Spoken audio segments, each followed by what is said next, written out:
Okay, so now here comes the next question. तो ये है कि आप कैसे डायग्नाइज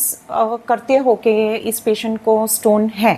और एक बार पता लगा कि ठीक है इनको यहाँ पे ये वाला स्टोन है, तो बाद में क्या क्या ट्रीटमेंट्स अवेलेबल है?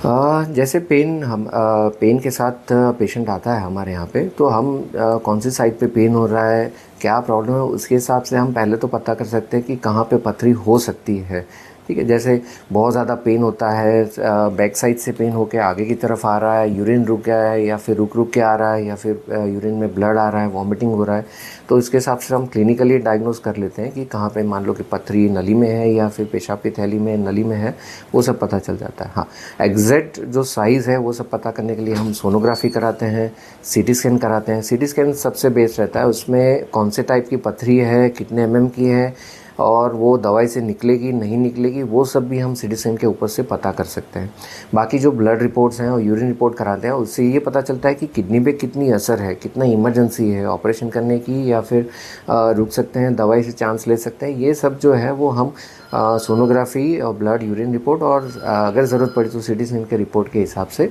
हम जान सकते हैं।